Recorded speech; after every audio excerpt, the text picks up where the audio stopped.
Beach হলিডের কথা ভাবলেই তো মাথায় আসে দুটো নাম, তাই না? আমাদের কক্সবাজার আর ভারতের গোয়া। কিন্তু কোনটা বেছে নেবেন? দুটোই তো দারুণ। আচ্ছা, চলুন না আজ দেখে নেওয়া যাক এই দুই জায়গার মধ্যে আসলে কোনটা কার জন্য সেরা।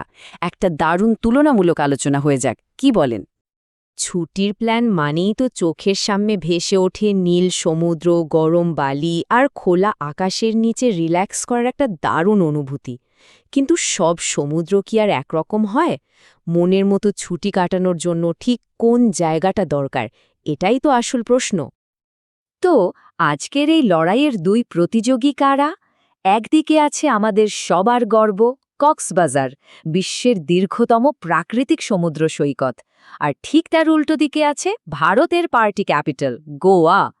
একটা হলো বিশালতার আর প্রকৃতির প্রতীক, অন্যটা হই হুল্লোড় আর উৎসবের। মানে বুঝতেই পারছেন, দুটো জায়গার মেজাজ কিন্তু একদমই আলাদা। আচ্ছা, তো চলুন শুরু করা যাক একদম বেসিক জিনিসটা দিয়ে, মানে এদের আকার আর প্রাকৃতিক দৃশ্যপট কেমন সেটা দিয়ে। কারণ একটা জায়গার আসল ফিল তো তার প্রকৃতিতেই, তাই না? 120 কিলোমিটার। আচ্ছা, এই সংখ্যাটা শুনে কি মনে হচ্ছে? এটা কিন্তু শুধু একটা দূরত্বের হিসাব না, এর পেছনে লুকিয়ে আছে একটা বিশ্ব রেকর্ড। কিন্তু কিসের রেকর্ড, একটু ভাবুন তো। হ্যাঁ, ঠিক ধরেছেন। এই ১২০ কিলোমিটার লম্বা একটানা সৈকতটা আর কোথাও না, আমাদের কক্সবাজারে। এটা কিন্তু বিশ্বের দীর্ঘতম আনব্রোকেন বা অখণ্ড প্রাকৃতিক সমুদ্র সৈকত। ভাবা যায়, এর বিশালতা আসলেই অবাক করার মতো। এই যে ম্যাপটা দেখছেন, এখানে কিন্তু কক্সবাজারের বিশাল উপকূল রেখাটা একদম পরিষ্কার। বঙ্গোপসাগরের কোল ঘেঁষে টেকনাফ পর্যন্ত চলে গেছে এই সৈকত। সত্যি বলতে কি, এর শুরু বা শেষ খুঁজে পাওয়াটাই একটা বিশাল অ্যাডভেঞ্চার। এবার আসি গোয়ার কথায়। গোয়া কিন্তু কক্সবাজারের মতো একটা লম্বা সৈকত নয়। এটা ভারতের পশ্চিম উপকূলের একটা রাজ্য, যেখানে অনেকগুলো ছোট বড় বিচ আছে। আর গোয়াকে মূলত দুটো ভাগে ভাগ করা যায়। একটা হলো নর্থ গোয়া, যেটা পার্টি আর হইচইয়ের জন্য বিখ্যাত, আর অন্যটা হলো সাউথ গোয়া, যেটা অনেক বেশি শান্ত আর নিরিবিলি। ওকে, তো ফিজিক্যাল সাইজের কথা তো হলো, এবার আসা যাক আসল কথায়। ভাইব, মানে কোন জায়গার পরিবেশটা কেমন। কারণ ছুটির আমেজ তো অনেকটাই নির্ভর করে জায়গার ভাইবের উপর। কেউ পার্টি ভালোবাসে, আবার কেউ চায় একটু শান্তি। গোয়ার ভাইবটা বুঝতে এই একটা লাইনই যথেষ্ট: পার্টি, বিচ শ্যাক আর এমন ভিড় যা কখনো শেষ হয় না। মানে যারা হইচই, মজা, উত্তেজনা পছন্দ করেন, তাদের জন্য গোয়াকে এক কথায় প্যারাডাইস বলা যায়। এবার এই সংখ্যাটা দেখুন, প্রায় ৩০ লক্ষ। এটা কি জানেন? এটা হলো প্রতি বছর কক্সবাজারে যতজন পর্যটক আসেন তার একটা আনুমানিক হিসাব। এত মানুষ কক্সবাজারে ঠিক কিসের টানে আসে? কক্সবাজারে যারা যান তাদের অভিজ্ঞতাটা আসলে কেমন? দেখুন, বেশিরভাগ মানুষই এর প্রাকৃতিক সৌন্দর্য আর শান্ত পরিবেশ দেখে মুগ্ধ। তবে একটা অভিযোগ প্রায়ই শোনা যায়: নাইট লাইফের অভাব। আর একটা মজার বিষয় হলো, এখানকার বেশিরভাগ ট্যুরিস্টই কিন্তু ইয়াং, মানে ১৮ থেকে ৩৪ বছরের মধ্যে। আর তারা আসেন মূলত পরিবার বা বন্ধুদের সাথে।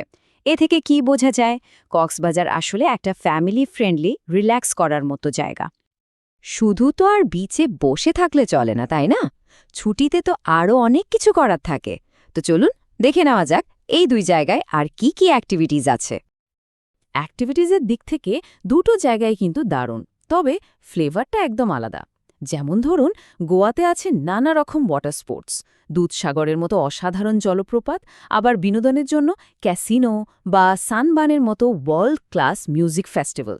অন্যদিকে কক্সবাজারের মজাগুলো কিন্তু একটু অন্যরকম, প্রকৃতির অনেক কাছাকাছি।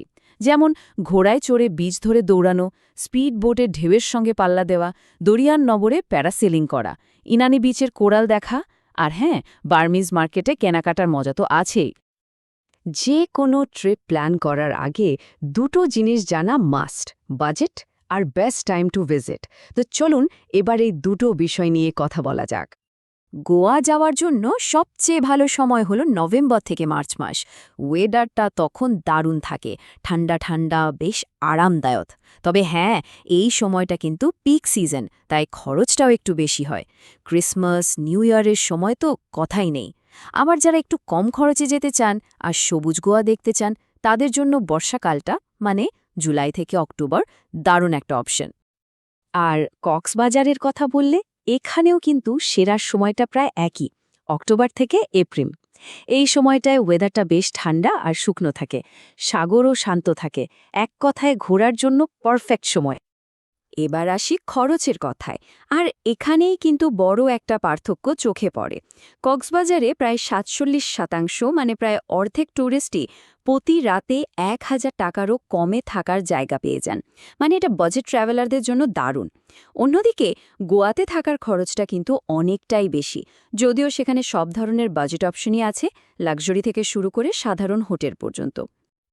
তো এত সব আলোচনার পর এখন সিদ্ধান্ত নেওয়ার পালা। কোন জায়গাটা তাহলে আপনার জন্য আদর্শ?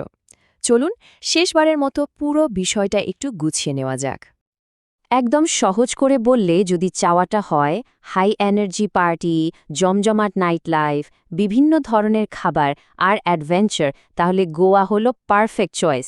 আর যদি চাওয়াটা হয় প্রকৃতির বিশালতা, নিরিবিলি শান্ত পরিবেশ, পরিবারের সাথে আরাম করে সময় কাটানো এবং অবশ্যই বাজেটের মধ্যে একটা দারুণ ট্রিপ, তাহলে কক্সবাজারের কোনো বিকল্প নেই। তাহলে কোনটা বাঁচবেন, জমজমাট পার্টি নাকি প্রকৃতির মাঝে শান্তি? আপনার পছন্দের স্বর্গ কোনটা?